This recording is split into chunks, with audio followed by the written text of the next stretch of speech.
It wasn't supposed to be me. It was supposed to be so many other people from my neighborhood, people that were bigger than me, faster than me. And here I am, Brian Dawkins, having an opportunity to be drafted. I was angry all the time, a whole bunch of the time. It was not always a good anger. That is basically an attitude/energy that you have, and it can be used in different ways. In order to play defense, you have to have a screw loose. I just so happen to have like 2 or 3 of them loose. Welcome to Health is Wealth. I'm your host, Dr. Myron Rolle. Myron Rolle is a highly touted high school defensive back. Nice job by Myron Rolle. Recognized with a scholarship to Oxford. Only 3 people have ever had the distinction of both playing in the NFL and having been awarded a Rhodes Scholarship. He's now Dr. Myron Rolle. Now, I sit down with athletes and discuss their own personal journeys of health and wellness. I had to have open heart surgery. It was very painful, but I'm living. And share the recipes for success on and off the field. No wealth without health. That's right. This is Health is Wealth. Welcome to Health is Wealth. I'm your host, Dr. Myron Rolle.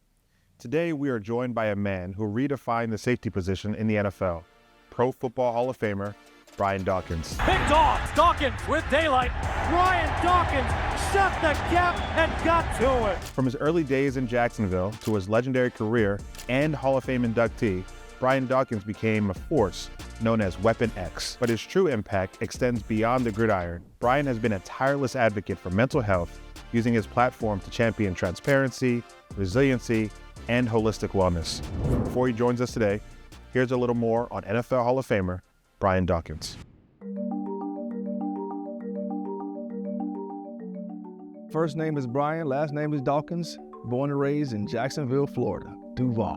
My father taught me this. He said, when you start something, you finish, you give max effort, and then you stay coachable. And I've taken that and applied it to my life, that it has blessed me tremendously. When I put this jacket on, Jacksonville became another Hall of Famer. The North Side, Duval County, became another Hall of Famer. My focus was so heavy at the time when I was playing for those guys that sat next to me in that locker room that I needed to be everything that I needed to be for them. It's intercepted by Brian Dawkins. And that's something you don't want to do with safety Brian Dawkins in the neighborhood. I always want to be an asset, not a liability, for my teammates and for the fan base, but especially for my teammates. I wanted to put my name as one of those guys, man, to be, if not one of the best, to be the best or one of the best. Brother Dawkins, thank you so much for being on Health is Wealth, brother. Thank you for being here, man. It's my pleasure, man. Pleasure, doctor. Yes, sir. Love it, love it, love it. This is awesome, man. Well, I mean, you're a safety. I was a former safety as well. We're going to get into all of that, and we'll get into some of the health conversations that we have around physical health, mental health. But we got to start at your origin story. Jacksonville, Florida, Duval. Being a Florida State guy myself in North Florida, played with a couple guys from Tony Carter, Leon Washington. Didn't play with Sam Cowart, but I know he was from Jacksonville.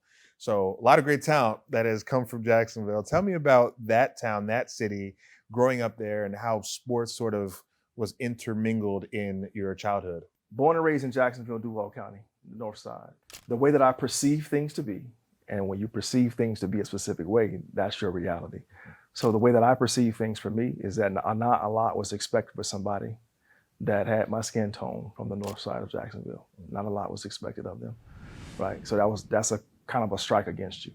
And then for me, growing up in Jacksonville, I was one of the smallest kids in the neighborhood. Like I was always one of the smallest kids. So anytime we do team pictures, I'm going to be in front, the crisscross and all that. You kneeling. So I was never one of the cats standing up or sitting. I was always someone kneeling because I was one of the smallest dudes. Right. And because of that, I felt I had to outwork everybody. I felt angry a whole lot, but I felt overlooked a whole lot. Because of that anger that we'll talk about later, what that changed into later on in my life. But that anger originally was things that I would use to fight. So in the neighborhood, at some point, you're going to have to, be able to handle yourself. And so that's how I handled myself, or I conducted myself as far as my mentality was concerned, that I'm always ready to do what I need to do to handle my business. And so because of that, there were some things that later on in my life that type of mindset would cause me to go down a very dark path. we'll touch on that for sure. You went to high school at Rains. Yeah. I think Rains is a defending state champion in football. Oh, absolutely.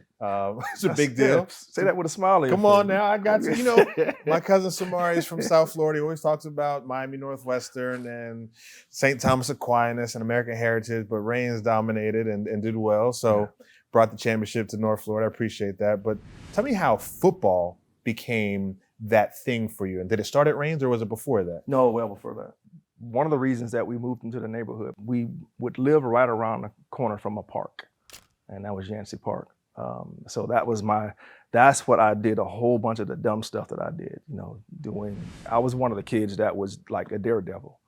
Like if it was a ramp we built, I'm going to be the first person to try it. Like I'm jumping off houses, flipping off of fences, like that was me, right? So as a physician, I gotta say, man, that's not what we need to do. Absolutely, my father, my mom was the same way, but that was just in me to do that type of daredevilish type of stuff. Yeah. Growing up around the corner from that park, it gave me the ability, as my father put it, to utilize that energy. My dad was a coach. He coached baseball, but he also coached other things. And my brother was 3 years older than me. So I would always see him, doing his thing with football. To be honest with you, I did not like football to watch it. I only played it in the neighborhood. That was my introduction into football. Now, we would use pine cones, we would use whatever for a ball. It didn't matter. But then one day, one time, a lot of the kids in the neighborhood were signing up to play football, right? Organized football. And my pops was like, why don't you, just go ahead and give it a try. I said, okay, cool. But he said this to me. He said that if you started, you're going to finish it, right? Yeah. You're not going to be able to quit. And then he told me that you're going to be coachable as well. And that'll be a story I'll be able to tell a little bit later of how that has shaped me into the man that I've become. Man, that's amazing. That's amazing. Then you went on to play at Clemson. Take me through how that opportunity at Clemson in South Carolina defined you in a way that you weren't just a football player. You were more than that. You were able to sort of realize who you were outside of the field and without the helmet on. So to get to Clemson, first of all, when people see me and they've seen the success that I was able to have in the National Football League, I think that people feel like that I've always been that highly recruited player. That is not my story, Jack. That is nowhere close to my story. I wasn't highly recruited, first of all. There was a couple of schools that were wanting to give me a scholarship. One of them was Louisville. Like that's what my brother Ralph went at. He still has some of the all-purpose yardage rushes for Louisville to this day. Okay. I didn't want to go there. Like he went there. I don't want to go there. Right. I thought that was more because of him and not me. Man, you're gonna hate this. You might want to close your ears too, dog. You want to plug your ears. Like I wanted to be a Gator, but I was like, man. I had worked on my chomp and everything, Jack. Man. I wanted to be a Gator, Jack. And so here's the thing, though. Like because obviously we're close to Gainesville, and they always scouting around close to, and Rain was a hotbed for talent. They were the only school in Florida or close to give me a scholarship. Were they playing that Florida-Georgia game in Jacksonville at that time too? Okay, absolutely. That's been around, longer than me. Yeah. But here's a problem. And you're a doctor, so again, you might want to close your ears when you hear this. Like my GPA going into my senior year was like a 1 point, like 4, something like that. Yeah. Like so, I needed to get that up. But here's the thing: I wasn't a big enough recruit for them to hold that scholarship for me. Okay. So the defensive coordinator at the time, Ron Zook, sat me down into the principal's office, and he said that because of my transcript, because of my grades, that they were going to have to take the scholarship back. Probably about 30 minutes later, I cried into my girlfriend, who's my wife now, Connie, in her arms. I remember that. I remember probably about 15 minutes after that, a eruption kind of happened in another room. My teammate walked out, and they were excited. He was extremely excited. And I asked him, what was going on? And he said, yeah, I just got this scholarship offer to Florida.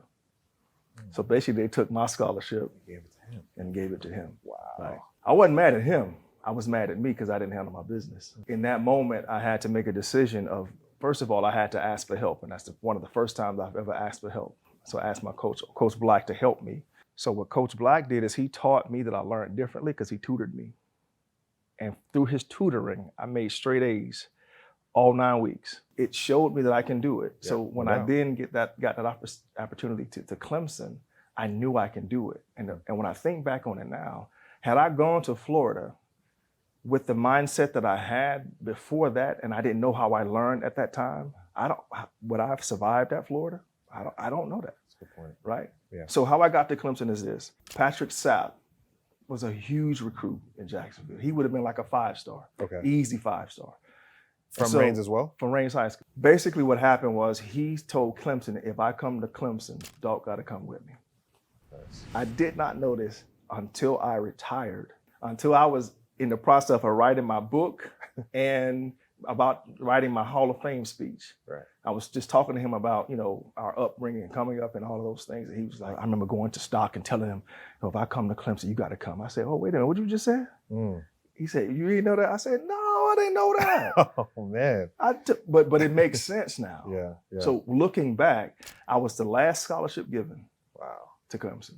But here's the thing that I always tell. It does not matter how you get your foot in your door. Right. It's what you do with that doggone opportunity. Come on. Right? Yeah, that's so special. And there's so many like gems that our listeners can take from that. You don't have to be the highest recruited person. You don't have to be the most sought after for the job. You don't have to be the one that's lauded with all the praise. But you get that opportunity and you're ready for that opportunity and you have the right mindset to take advantage of the opportunity. You can be successful in your own right, and you've done that. So that's awesome. I want to get to the league. So you were drafted in the second round by the Philadelphia Eagles, and you may not know this, but I didn't come to Florida until I was a teenager. I actually grew up in South Jersey, near Atlantic City. So I grew up watching you, Bobby Taylor, Troy Vincent. I love Bobby Taylor because he was such a long corner, and I was a big guy too. So I was like, oh man, I loved the way he played. And my daddy actually took me to Bethlehem, Lehigh, to watch y'all do y'all summer camp and everything, man. So I was locked in. But tell me about that experience of getting drafted to Philly, what it was like stepping into that organization, and then entering the NFL. Man, first of all, it was an absolute shock to me that here I am about to be going into the National Football League. Because again, I just told you, it wasn't supposed to be me. Yeah. It was supposed to be so many other people from my neighborhood, people that were bigger than me, faster than me, that so many more accolades than I had. Okay. So it was supposed to be so many other people than me. And here I am, Brian Dawkins, having an opportunity to be drafted. And first of all, it was exciting. I was extremely nervous. And for the life of me, I thought that I was going to Kansas City. They were the only team that came and took me and Connie out at Clemson. They came and took us to dinner, and so I'm thinking, okay, I'm gonna be. And so that would have been a first round pick. I think they had pick number 24, I think, at the time. Okay, all right. So thinking I'm going to Kansas City, like, cool, let's do it. First round, pick, 24 comes up, boom, they picked the safety. Wasn't me. Oh, Cherry. I was like, you got to be kidding me. And now I have no idea where I'm going now. So now I'm nervous and I'm hot. I'm mad. So pick after pick go by, and then they get to the last pick, and then there's a compensation pick that the Eagles received. And that's when I got that phone call from them. Extremely excited, extremely tearful. I mean, tears of joy. To me, I was the first pick in the third round. That's how I took it. That here I am once again, have been disrespected. Again, you people who aren't drafted, but you crazy, But in my mind, I'm like, here I am. I balled out. My senior year, I balled. I was blessed to ball out. To me, they overlooked me. So again, that was one of the things that I used for motivation throughout my career. I'm a chess piece on the field. You can use me in so many different ways. You need a man-to-man, boom, you got me. You want to run specific blitzes, but you need someone to cover, boom, that's me. Yeah. Right? But if you need the blitzes, I can do that as well. Never leaving the field. Nope. You Valuable. need an open field tackle, that's Gotcha. me. That's right. You need to be blown up, Yeah. that's me. So whatever needed to be done, I'm going to do those things. I always say it like this, that in order to play defense, you have to have a screw loose. I just so happen to have like 2 or 3 of them loose. So I'm going to do a whole bunch of other things on the field, to get the job done. But yeah, the next question was basically on Weapon X, man, and that flip of that switch. When I talked to some of my nurses in the operating room, they're like, Dr. Rolle, you're so calm in the operating room. Like, how did you play football? Like, don't you need to be angry? And I'm like, yeah, it was a whole different person. I'm not the same person in the operating room as I was there. And so for you, Weapon X versus Brian, tell me about how you were able to come up and then come down from that Weapon X persona and really take it to another level. And then, you know, when you're able to decompress off the field and be with your family, how did you get to that moment as well? So Weapon X came from early on. I talked about where I was when I was younger, that anger. That I was angry all the time, a whole bunch of the time. And it was not always a good anger. That is basically an attitude / energy that you have, right? And it can be used in different ways. Before I got into the NFL, there's something happened my junior year that I believe was the thing that began to help me reel some things in. And between my 11th and 12th grade year is when I accepted Christ into my life, right? I knew about him. I went to my grandma's house. I called her St. Dawkins. So I've gone to church on the Christmas, Easter, all that stuff, but I hadn't accepted Christ into my life. Right. And I did that my 11th grade year. And it was after that that things began to then operate in a way that I did not understand at the time, but it makes a whole lot of sense now. Ultimately, Weapon X came from that. I called him Idiot Man before he was Weapon X. So before he got one of my teammates, when I got to the league, Rashard Cook was like, man, you are an idiot, man, on game day. I was like, man, I like that. Idiot Man. But then when we made the playoff run one year, and it was that year that Andy Reid's second year, and we made the run all the way to the NFC Championship game in his second year. As a joke, the equipment manager at the time, he made a plaque in one locker that had Weapon X, and then there's a Brian Dawkins locker. And it was like, in the beginning, it was a little joke, and so I put a couple of the figurines over there and stuff like that. The locker was empty because, you know, sometimes in the off season you make cuts, and so guys, you know, come and go. And so he said, no, we're gonna keep it there. I said, you serious? Yeah, let's just keep it there. I said, okay, cool, let's do it. And that dichotomy of flipping that switch, I call it flipping that switch. Right. Certain things that I do before I walk out onto the field, I've already been prayed up all week, understood the game plan, and now I'm finna step onto this field and like they just don't know what they're in for, right? So I flip that switch. And once I flip that switch, I'm willing to do any and all things, you know, even if I'm putting myself in harm's way from time to time to get the job done. And so that mentality when I stepped onto the field, it was a different version of me that I can't do outside of game day. Yeah. Because you get arrested for some of that stuff. Look, Brother Dawkins, when you were speaking about that, I couldn't help but think about that connection, right? You talk about when you were younger in Jacksonville, the anger and how to harness the emotions, the self-discipline that Christ sort of put into your life and how you were able to sort of channel that into some positive action. But we know so many times where there are young men, especially young men of color, right? It doesn't just have to be color, but just in our communities that have anger from trauma in their families, you know, absentee family members that aren't sharing that love, you know, feeling oppressed and suppressed by society, community, being over-policed, under-policed, whatever the case may be, and then channeling that anger into violence or some deleterious act that's gonna stop them from being the men that we need them to be in society. So I don't mean to get like too philosophical on you, but how can you talk to our viewers who are younger brothers or even younger sisters who have that issue of anger and have seen the outlet be violence or negative action? Maybe they're not playing football, but maybe there is another way that they can take that self-discipline and put it into something that's positive for themselves. Yeah, so here's how it came to me, all right? In my prayer time and in my meditation time as I was reading the word and praying, it came to me like this, that when a flash flood hits, it destroys everything in its path, everything. But if you put a dam up and you put vents in that dam, that same flash flood that then comes, you then open vents to let it out when you want it to. So there's a control factor. So when I felt that, I was like, oh my goodness, yeah, that's it. Wow. So on game day, I opened it all the way up.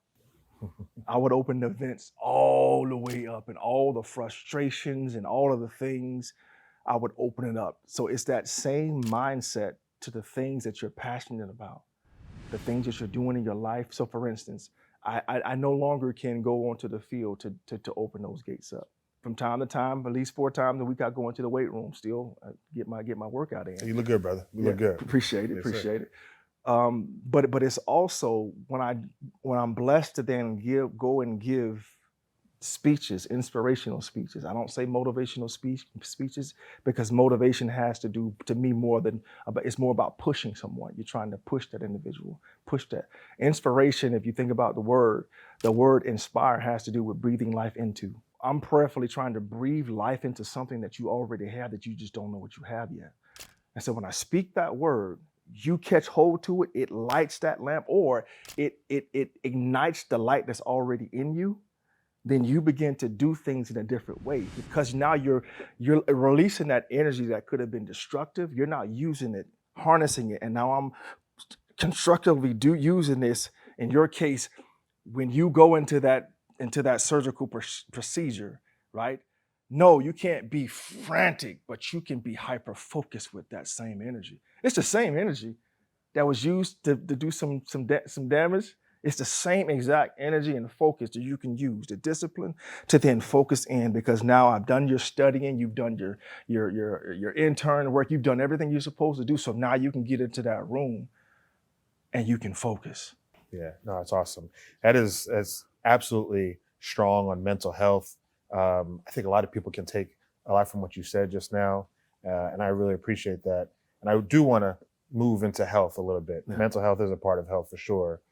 You mentioned something earlier. You said hyperbaric chamber, sleep hygiene, eating correctly, doing all those things that prepared you so that when you hit the field, you've already done the work. Yeah. Now it's time to let your God-given ability take over and let that, that anger and that energy work. Take me through that preparation phase of a long career, the culture that's like in the NFL, in the locker room, around preserving your body. You see a lot of athletes now, LeBron James, Lionel Messi, Cristiano Ronaldo, they put a lot of money into their bodies to keep it maintained so they can play when they're 40. But how was it for you when you were playing? How do you look at it? And now that you're post-career, was there things that you might have done differently when you were playing to keep you even playing even longer if you wanted to?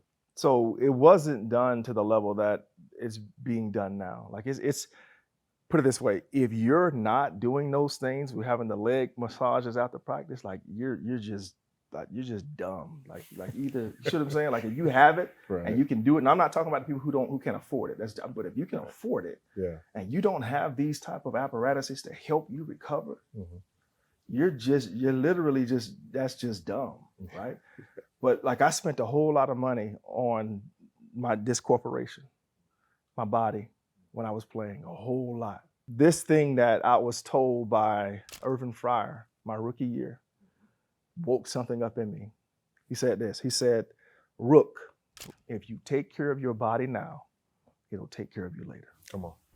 My focus was so heavy at the time when I was playing that for those guys that sat next to me in that locker room, that I needed to be everything that I needed to be for them.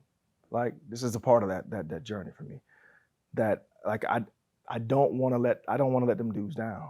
In Philadelphia, I was expected to play a specific way every game day. And if I don't do that, I'm letting these dudes down. And I will never let these dudes down. I will not let them down. So I need to do everything in my power, the best of my ability, to make sure that I'm ready to go full tilt on game day.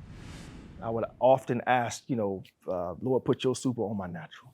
Come on. So I can go out and supernaturally show out. Because I would that's the way that I wanted to then operate. No doubt. I do want to get to the book. Yep. Blessed by the Best. And you talked about some of your darkest moments of your career. What inspired you to sort of express yourself and be as vulnerable as you were in that book? Him. Yep. That was a God thing. When you and I walk into the spaces that we've walked into in the neighborhoods that we are from, or some of where our cousins live and where some of our friends have lived, and we've seen some of the things we've seen, and then some of the things that we've done, not so proud of some of that stuff. If you think about some of the rituals, the neighborhood rituals of how you get rid of feelings and emotions, is extremely limiting. On the corner, we're having beverages, and we're going to pull something out for my homie who's gone. How is that helping me? Think about that. Am I allowing myself to truly feel the thing that I've gone through in that moment? No. No, not at all. For me to finally have the opportunity through my beautiful wife at the time and my Emmett Thomas, who's my defensive coordinator, defensive back coach, to basically strong arm me into going to get some help after my rookie year when I went through that dark period of my life. That was one of the absolute blessings of my life, to have those conversations. Extremely uncomfortable. Absolutely hated every time that I went. I'm not gonna lie, every time I went, I hated it. Absolutely hated it. But I had to. In doing that, I was able to get some things out that I was holding on to. And one of the things that we don't understand is that we weren't meant to hold on to stuff like that. I'm not saying you have to go see a therapist. You can go see your pastor. You can go see different individuals, right? But this is something that the path that the Lord helped me to go down was talking to that individual for a little while. But here's what that did for me. It brought me down off of my emotions so that I can hear spiritually from a higher level. And that's what it did for me.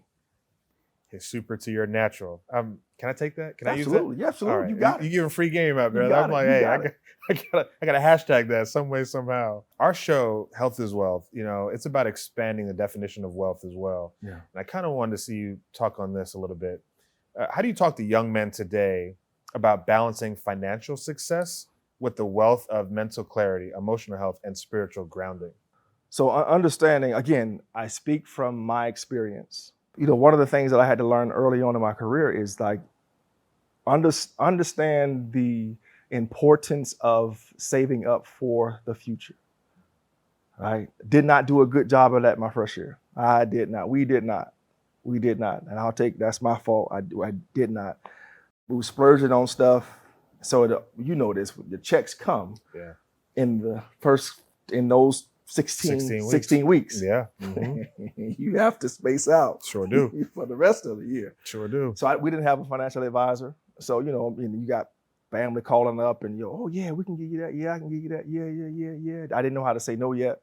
So giving out. Living in Clemson, South Carolina is a lot different than living in Philadelphia, Pennsylvania too, I'm sure. Yeah. Clemson and Jacksonville. It's a whole lot different. It's true. A whole lot different. Yeah. And so, not being a good steward of that first year, it caused some heartache. And so that next year I got a financial advisor. We've had her ever since. Listening to her, I couldn't afford the true car that I wanted until like my 6th year. Yeah. It's like delayed gratification. It's a tremendous level of delayed gratification. Wow. The average football career is like 2.5 years, right? That's right.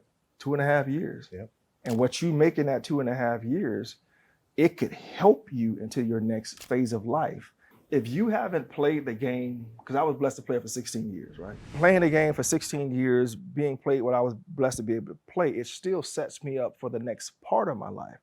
When you retire from football, you don't retire from life. You're going to have to do something.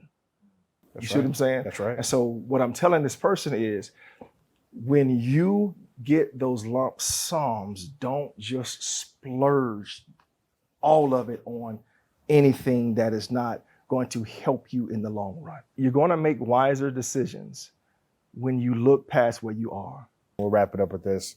If you could leave one piece of advice to a young athlete today who is currently struggling with the invisible battles that you had mentioned earlier and that you once fought, what would that be? What would that one piece of advice be? Stop going through stuff. Grow through it. What did you learn from that? If you keep that type of mindset, you obviously get stronger, right?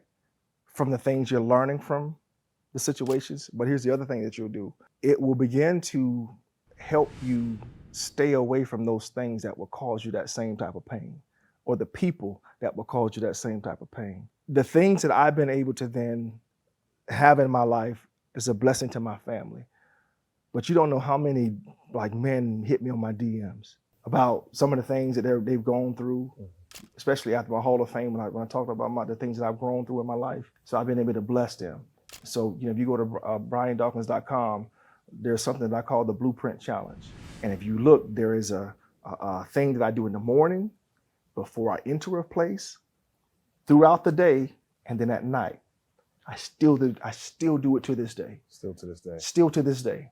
Because I've been blessed to do what I do and to have the name that I've had, especially in Philadelphia, I literally have to walk into every room, and this is something I do for myself. I walk into that room and say, it's not about you, dog. It's not about you. It's not about you. It's not about you. Because the praise is coming. It can be easy to make it about you, right? With that praise. Very easy. You don't know how hard it is. Yeah. Like to have your name in a place like Philadelphia and have yourself on, billboards and all of that stuff. And then they have you as one of the Mount Rushmore of Philadelphia athletes as far as likeness is concerned. That could pump your head up real quick. Yeah. But that's not about me. Right. Because ultimately, when you look at me, what you're going to see, yes, you're going to see a dude who played with passion, who was like energetic, all that on the field, but he loved him some Jesus. Woo, he loved him some Jesus. That's what I want people to say. Yeah, he was crazy, man, but he didn't curse. Right? Yeah. That's what I want people to talk about. Man, thank you. Man, I appreciate this. B-Dawk, thank you so much for being here on Health is Wealth. This has been an awesome show. I feel like I grew. Matter of fact, I'm going to go home tonight and talk to my wife about some of the things we talked about because I feel like it helped our marriage, man. I'm telling you, we got a good one, but it's phenomenal. Amen. What you've done, who you are, who you've been, what God has been doing in your life, and how he's continued to work in it. It shines through, and you are incredibly special and impressive. And I just thank you so much for blessing us with this show, man. Thank you for having me. Brother. Yes, sir. Thank you.